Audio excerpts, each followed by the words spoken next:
What is gender ideology? It depends.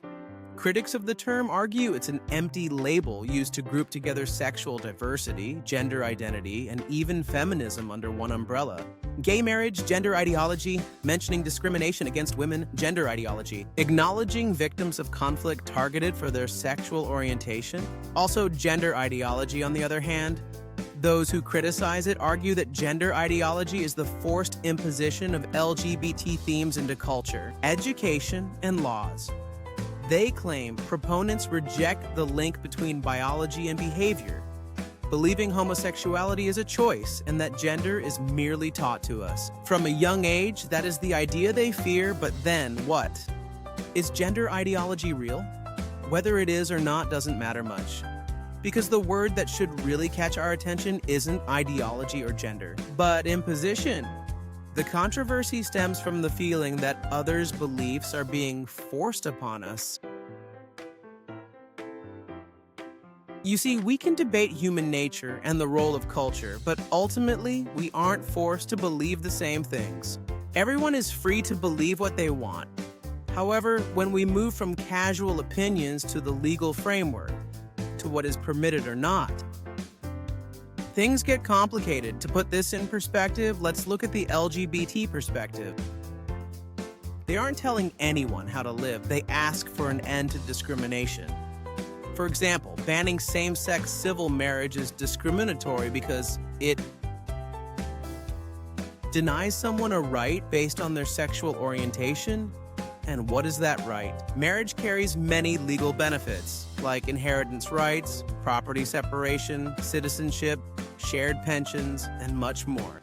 So the question is, if we can all believe what we want, why should the law protect only one set of beliefs? To find answers, let's consider the other side. Those who fear gender ideology claim they are defending the family. Their argument goes like this.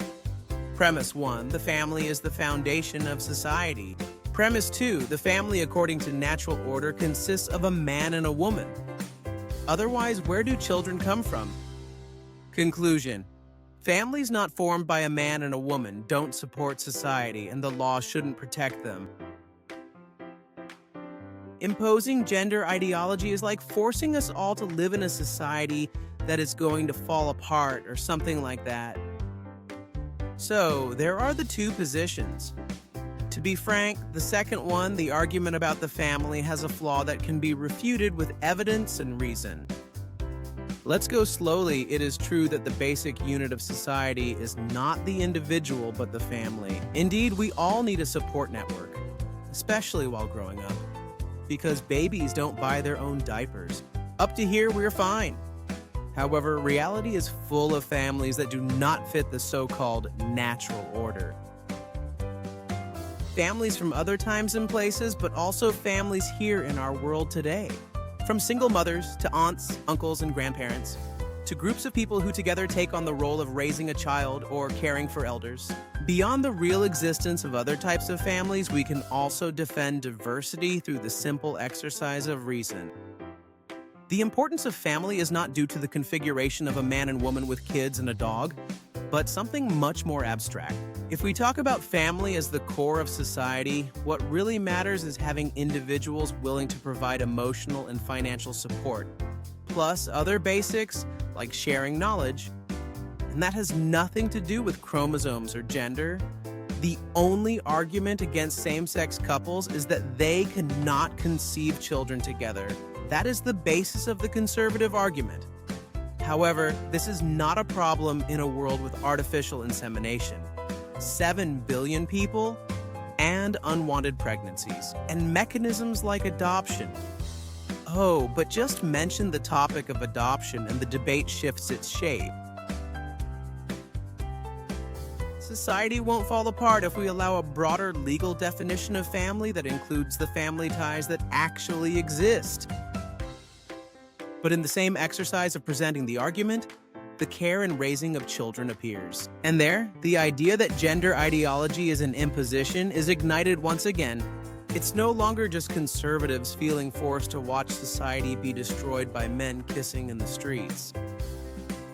The problem now is that children raised by same-sex couples are supposedly being forced into a homosexual ideology.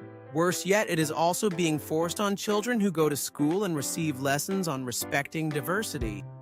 Oh, spare us, but seriously, would teaching children not to discriminate be such a terrible thing? An unacceptable imposition.